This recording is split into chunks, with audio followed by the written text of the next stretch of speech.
Olá pessoal, eu sou a Cristiane, psicóloga, historiadora. Estou gravando um vídeo extra hoje.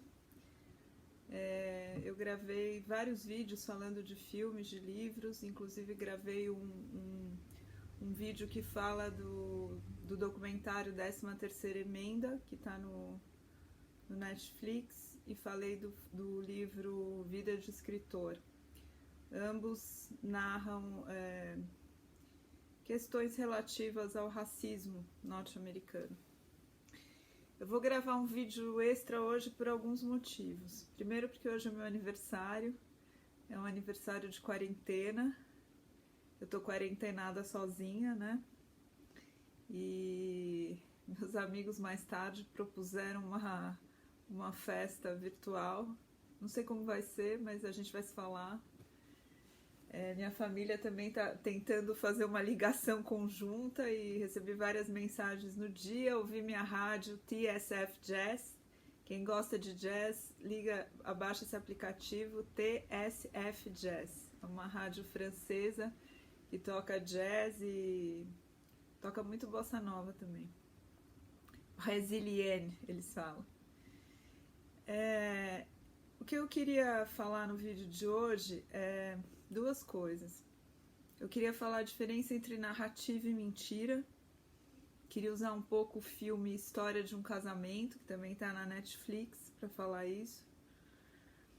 E queria pensar um pouco com vocês o que é ser adulto para vocês. O que vocês acham que é ser adulto? Porque, no geral, tem um senso comum de que ser adulto é ser responsável. E quando a gente pensa isso, a gente pensa muito em dinheiro, né? A pessoa se sustentar, ter uma profissão e tudo mais.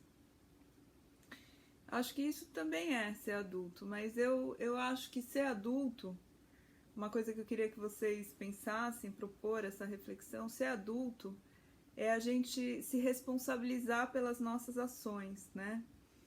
E eu tô pensando muito na votação, né? Na votação e na posição que a gente assume na sociedade, pensando como que a gente chegou ali, né? Como que eu sou mulher, como que eu pude votar? Se em algum momento da história eu não podia votar. Porque outras mulheres lutaram muito para eu votar. As sufragistas, as feministas, que queriam que a gente pudesse trabalhar, que a gente tivesse direitos iguais. Até hoje tem essa luta, né? E eu vejo muitas mulheres falarem: eu acho o feminismo um absurdo, eu não tenho nada a ver com isso, eu sou contra isso. Mulheres que trabalham, que puderam se divorciar, sabe, que podem votar. É a mesma coisa de pessoas que estão defendendo o fascismo, estão defendendo o fechamento de instituições da República. Essas pessoas votaram e elas têm o direito de se manifestar, porque eu e outras pessoas lutamos para isso, porque existiram pessoas que morreram ou desapareceram para a gente poder votar, né? Então, o que é ser responsável? É eu dizer: eu não gosto de política, mas eu vou lá e voto? Eu não me informar e eu vou lá e voto? Eu não querer saber o que é lawfare, o que é usar o judiciário para uso político, como aconteceu no país, e tapar os olhos, dizer: você prendeu alguém que eu não gosto, então eu vou aceitar? Não querer saber se tem provas num processo, dizer que a pessoa é petista. Eu, por exemplo, meu primeiro voto para presidente foi para o Brizola, e meu primeiro voto para prefeito foi no Fernando Henrique. Eu sou constantemente xingada de petista, de comunista. Não que eu não pudesse ser o que eu quisesse, mas é uma coisa irracional, que não tem nenhum embasamento. Não tem embasamento. Uma coisa totalmente feita com ódios, com afetos muito ruins, sabe? E o curioso é que esse ódio vem dos acertos dos governos, né? Vem dos acertos. Vem porque, em vez de ter 25 milhões de orçamento para educação, acabou o governo com 100 milhões.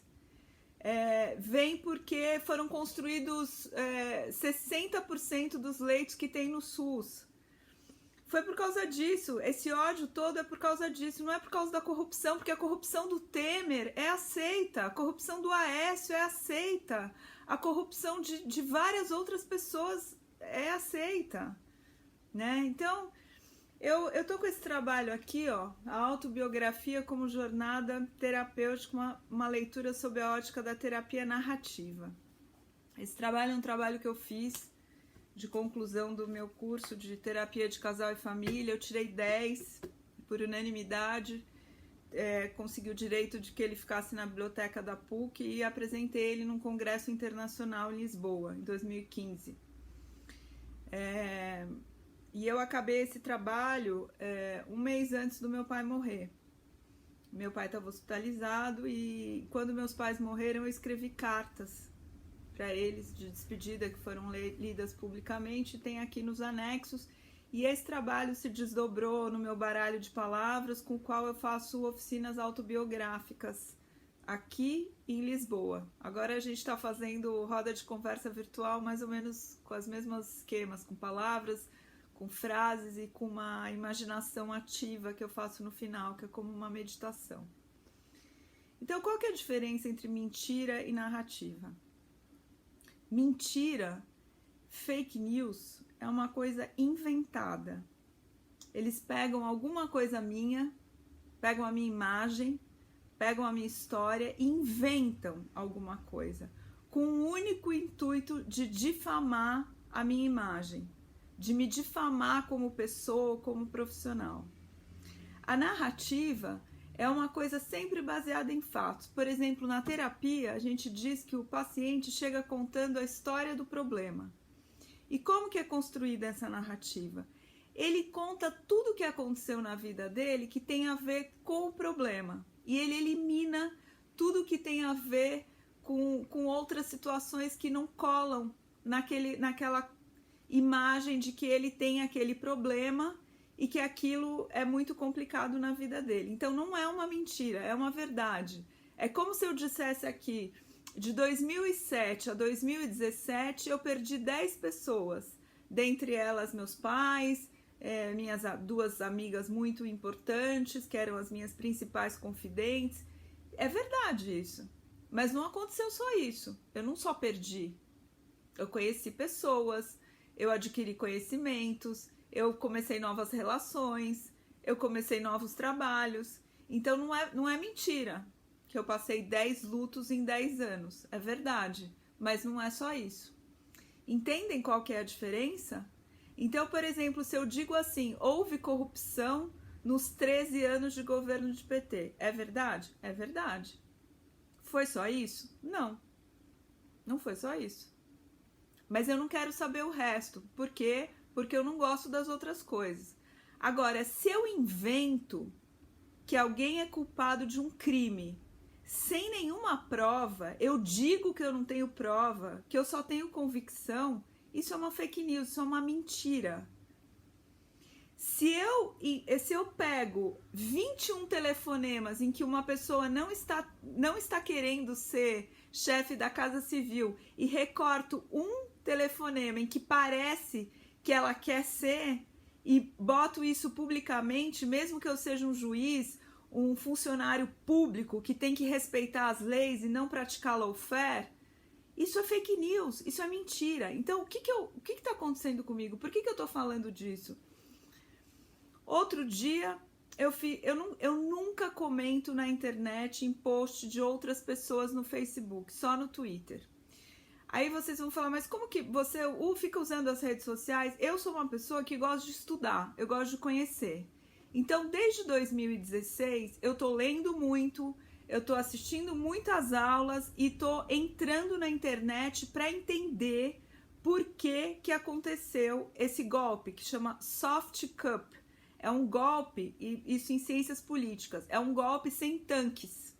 É um golpe pelo judiciário, pelo legislativo, tanto que o Senado pega e diz, olha, ela não cometeu nenhum crime, a Dilma, mas mesmo assim a gente vai empichar, né?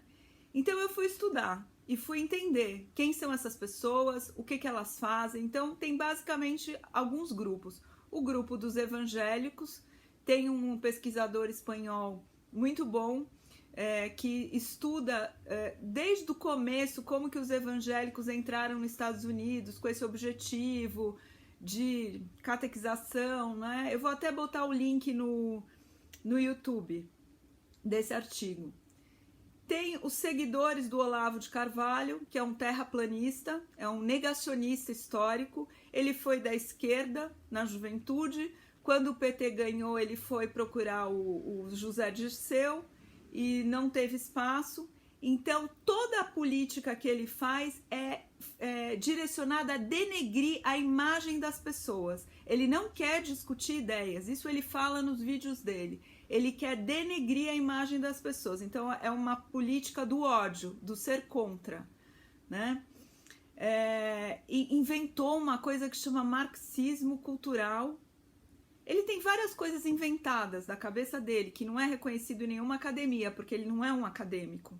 Ele não é um acadêmico. Ele diz que ele é filósofo, mas ele nunca se formou em filosofia. E ele não tem nenhuma teoria aceita em nenhuma academia. Mas ele manda hoje no Brasil. Ele é o mentor intelectual do nosso governo, né? E tem o núcleo das milícias, né? O nosso presidente é um defensor das milícias, que é um grupo paramilitar armado que comete crimes. Então, o que aconteceu? As pessoas falam: eu fui obrigada a votar nesse candidato por causa do PT. Isso é uma mentira. Isso é não ser adulto. Isso é não se responsabilizar pela sua escolha. Havia 13 candidatos. Podia escolher entre um deles. O Alckmin era um candidato de direita. Só que ele não é terraplanista. Ele não é ligado à milícia. Tá certo? A gente já conhecia o trabalho dele. Tinha até um mais à direita ainda, o tal do Amoedo, né, que ia fazer a mesma política do Guedes, que tem coragem de dizer que são meia dúzia de pessoas comandando 200 milhões de trouxas, porque é verdade, porque aqui é o único país que tem os 200 mais milionários, né? Então, assim, eu queria fazer essa reflexão do que é ser responsável, o que é ser adulto, né? Porque, por exemplo, quem votou nesse senhor está interferindo na vida de milhares de pessoas que perderam direitos trabalhistas, perderam direitos previdenciários. Aqui a gente vive num país que os sócios do banco não pagam imposto sobre lucros e dividendos. A gente vive num país que quem tem uma embarcação de luxo não paga nenhum imposto, enquanto o motoboy paga imposto para comprar uma moto. Então, são mentiras e são narrativas falaciosas. O que é uma narrativa falaciosa? O que a gente chama na terapia narrativa? Uma narrativa fechada. O que é uma narrativa fechada? Ela é parcial. Ela não é verdadeira porque ela não mostra todo o contexto. Tá certo? Ninguém diz que foi o PT que assinou a lei de ficha limpa, a lei de delação premiada. Ninguém diz que o PT deixou 400 bilhões de dólares de reservas cambiais. E agora esse governo em um ano já gastou 40 bilhões. E que se não fosse essas reservas, nosso país já tinha acabado. Ninguém diz que eles estão dando 1 trilhão e 200 milhões para os bancos comprando títulos podres. Eles demitiram 27 mil agentes de saúde, cortando dinheiro do SUS.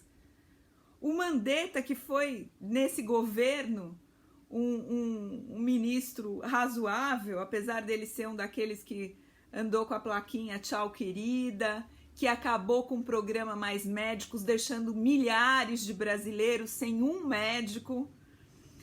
Ele foi o único que foi um pouco técnico, né? E por isso ele foi demitido. Mas o que eu quero dizer é que ele, no último dia do ministério, disse que ficou sabendo que as pessoas andam em ônibus lotados no Brasil. Então é muito incrível isso, né? E o que eu quero falar do filme História de um Casamento, que eu falei de racismo no começo? Fascismo, racismo. Porque no filme História de um Casamento, se vocês lembrarem bem, na verdade é a história de uma separação, né? E numa das primeiras cenas, eles estão num consultório, que parece um consultório de um psicólogo, fazendo o que a gente chama de mediação de conflito. O que é aquilo? Eles estão lendo alguma coisa sobre eles, né? O psicólogo provavelmente mandou eles fazerem uma descrição de cada um, e ele queria fazer uma separação usando um pouco de comunicação não violenta, um pouco de mediação. O que é isso? Eu não concordo com você, eu não quero mais viver com você, eu não tenho os mesmos valores que você, mas eu reconheço a sua existência. Eu te respeito como ser humano. E a gente tem uma política fascista que diz: vamos eliminar os nossos opositores, quem não concorda com a gente. Por isso é autoritária, por isso é fascista, por isso é perigosa. E por isso, quem votou nessas pessoas precisa se responsabilizar, não para ser culpabilizado, mas para daqui a pouco não votar no juiz corrupto, que tem o mesmo tipo de política, truculenta, que não respeita a lei. Não importa se eu não concordo com uma pessoa, eu tenho que respeitar as leis. Não importa se aquela pessoa não concorda comigo, ela tem que respeitar a minha existência e os meus direitos. Eu sou uma pessoa que concede muito pouca... Eu abro muito pouca concessão profissionalmente, por exemplo. Eu tive a oportunidade de trabalhar nos melhores hospitais de São Paulo, fazer mestrado nesses lugares. Eu não quis porque eu não gosto de abrir concessão, eu sou muito séria no meu trabalho. Eu estudei na PUC e nunca fumei maconha lá. Eu era muito contra e ainda sou essa coisa do tráfico, da ilegalidade, do armamento. Então, por que eu tô falando isso? Para dizer que eu não sou uma pessoa que abro concessão de viver fora dos meus valores. Mas eu não posso querer deixar que alguém mande nos meus valores. É muito absurdo alguém querer que um homossexual seja heterossexual. Por quê? Porque seria a mesma coisa que alguém querer que eu fosse homossexual. É muito absurdo alguém querer que toda a nação seja evangélica. É muito absurdo, porque, por exemplo, eu sou cristã. Por acaso, eu não vou querer um governo que queira que eu seja hinduísta, que queira que eu seja budista. Mas isso não quer dizer que eu não acho que os budistas e os hinduístas não possam viver. Então, quando você fala em Estado laico, não é um Estado que não é religioso, é um Estado que garante a segurança de todas as religiões. Quando você fala em direitos civis, é um Estado que garante o direito de todos votarem, de todos terem, poderem ter a sua vida afetiva do jeito que quiserem. O que eu tenho a ver com a vida afetiva dos outros? Se querem ter, tem gente que não quer ter vida afetiva, tem gente que não quer ter vida sexual. Eu não tenho nada a ver com isso. Isso é uma questão de fora o íntimo, uma vida privada das pessoas. Né? Por que eles querem destruir a arte e a cultura? Porque a arte e a cultura faz as pessoas pensarem, raciocinarem. E a gente perdeu isso. A gente está tendo na internet pessoas tomando leite, que é um símbolo de supremacistas brancos, que são historicamente assassinos, querem eliminar os outros grupos. Então, eu queria que as pessoas... Aí, nesse filme, História de um Casamento, ela desiste de ficar naquele... Provavelmente é um mediador, um psicólogo, eu não sei, e vai procurar uma advogada que tem uma única narrativa de que os homens são monstruosos, que isso é a história dela, e cria vira uma separação litigiosa. É quase que um sequestro psicológico. E por que eu tô falando isso? Porque eu vejo pessoas me agredirem. Me agredirem. Eu fiz um comentário outro dia, então, voltando ao começo, fiz um comentário outro dia no Facebook de um político, porque eu comecei a seguir os políticos, o Congresso, o Senado, seguir os jornalistas, porque eu queria entender o que estava acontecendo no Brasil. Porque quando essa candidatura foi posta desse presidente, eu falei para os meus amigos, imagina, quem que vai votar nesse cara? Quem que vai votar nele? Porque ele não tem um atributo bom. Tanto que o Brasil virou um pária no mundo. O Brasil não está junto aos países todos que estão falando em reconstrução econômica. O Brasil virou um pária, ninguém quer investir. As pessoas estão assustadíssimas. O Brasil é notícia todo dia no estrangeiro. Eu tenho basicamente 4 amigos estrangeiros muito próximos. Uma portuguesa, um espanhol, um americano e um argentino. Todo dia vem alguma coisa, né? Então, o que eu comentei? Voltando. Eu comentei assim, o Brasil realmente vai atrasar a resolução da crise, porque a gente está em crise não por causa do isolamento, a gente está em crise por causa da pandemia. Vai entrar em crise econômica, tudo isso por causa da pandemia, não por causa do isolamento. E a gente tem como comparar as ações de outros países. Falei, realmente o Brasil vai atrasar, porque nós não temos uma condução adequada da crise central. E se não fossem os governadores e os prefeitos, a coisa seria muito pior. E falei, por exemplo, Portugal começou a quarentena junto com a gente, já está abrindo aos poucos. E a gente não. Por exemplo, a minha cidade está com mais de 80% dos leitos ocupados. Eu fui xingada de idiota, de burra. Falaram que eu devo fumar maconha para falar isso. Falaram que eu devo usar crack. Falaram que eu sou idiota. Mas foi uma coisa assim, e teve um senhor que me mandou tomar naquele lugar. Eu não respondo, né? Não tenho o que responder. Eu não respondo, eu denuncio e bloqueio. Mas uma amiga minha mais velha, que também é especialista em intervenções sistêmicas, ela ficou revoltada, porque eu falei para os meus amigos, botei no meu Facebook, falei, analisem isso. O que vocês acham disso? Então, o que eu queria falar hoje é isso. Se você se acha adulto nesse sentido, se você é responsável pelo seu voto, se você tem paciência de estudar, ou se você não tem paciência de estudar, mas mesmo assim vota baseado numa narrativa, sem ver dados. Gente, por favor, vejam dados. Vejam dados. Existem institutos. Não precisa ser nem brasileiro. Pode ser internacional. Não é possível que todos os principais juristas do mundo estejam errados. Não é possível que todas as pessoas que homenageiam os governos, esses governos do PT e aliados desses 13 anos, estejam errados. No mundo inteiro está todo mundo errado. Só a Rede Globo que está certa? O que está acontecendo? As fake news são coisas criadas propositadamente. O filho do presidente é representante da organização de ultradireita mundial. Não é uma coisa amadora. Não é uma coisa amadora. E eu vejo as pessoas dizerem, eu não gosto de política, ou virem me apresentar dados falsos, inventados. Sabe? Por favor, sejam mais sérios. Sejam mais responsáveis. Sejam mais adultos nesse sentido. Porque é isso. Em relação ao racismo, o que eu quero dizer é o seguinte, não adianta, nós vivemos num globo terrestre e todas as etnias precisam ser honradas. Não adianta a gente querer eliminar uma etnia, seja ela qual for. Na Primeira Guerra Mundial houve o assassinato de mais de 1 milhão de armênios. Ninguém fala nisso. No nazismo foram 6 milhões de judeus e 2 milhões de ciganos. Essa política de eliminar o outro, sabe? Essa política é uma política bárbara, não é civilizada. Ninguém é obrigado a viver de acordo com os valores de ninguém. É isso que a gente quer garantir, que eu viva de acordo com os meus valores, que você viva de acordo com os seus valores e que todos vivam de acordo com os seus valores e que cada um tenha direito de existir, que todos sejam cidadãos. Para a gente viver em paz, para a gente respirar. A gente vive um clima tenso, uma animosidade constante, sabe?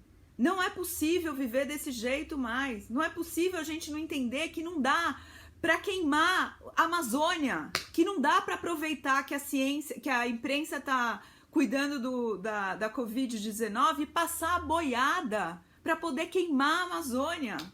Não é possível que pessoas de bem acham isso tudo normal. Isso tudo aceitável, porque não é aceitável.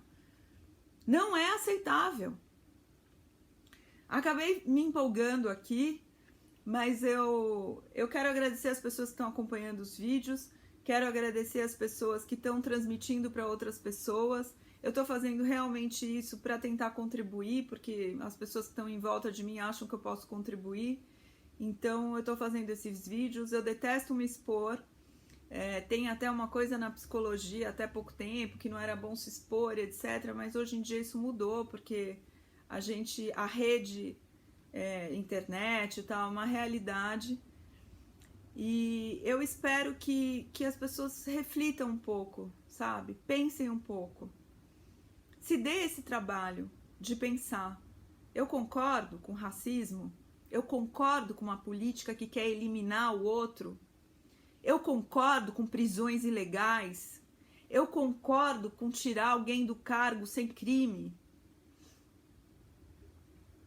Pensem, se vocês estão sendo adultos irresponsáveis nesse sentido, né? No sentido de se responsabilizar pela sociedade que a gente vive, pela paz entre as pessoas, pela existência e pela segurança de todos nós. Porque se tem alguém que está em insegurança, que não tem segurança, que vai ser morto a qualquer momento, todos nós estamos inseguros.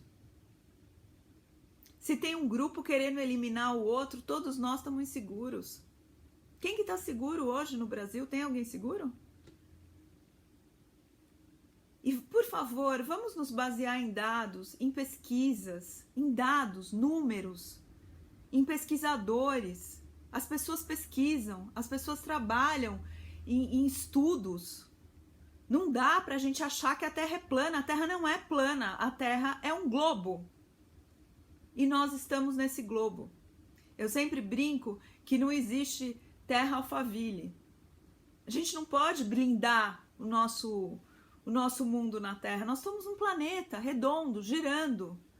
Se tá ruim para alguém, tá ruim para todo mundo. Pode ter certeza disso. Bom, eu vou terminar, que ficou enorme. Obrigado para quem ouviu até agora. Eu espero que eu tenha um feliz aniversário. Eu vou comemorar depois, já combinei. Eu adoro comemorar meu aniversário, todo mundo sabe disso. Eu adoro apresentar meus amigos entre eles. Mas tenho o privilégio de poder estar na minha casa, de poder trabalhar da minha casa, de poder falar com os meus amigos, os meus familiares pela internet, porque eu tenho internet. E eu gostaria que todo mundo tivesse a mesma condição. Todo mundo. Porque não dá pra gente ser feliz sabendo que alguém nesse momento, não é que não pode passar álcool gel, alguém nesse momento vive num lugar sem encanamento. Já pensaram que é isso? Alguém viver num lugar sem encanamento? Pensem. Uma pessoa igual a gente. Porque todas as pessoas são iguais. Todas as vidas valem a mesma coisa. Não tem uma vida que vale mais. Todas valem a mesma coisa. E todos nós somos responsáveis. A sociedade, o Estado, e não dá para o mercado regular. Quem tem que regular realmente é o Estado, com a participação da sociedade, das pessoas cidadãs. E para a gente ser cidadão, a gente precisa estudar. Obrigada e até o próximo vídeo. Tchau!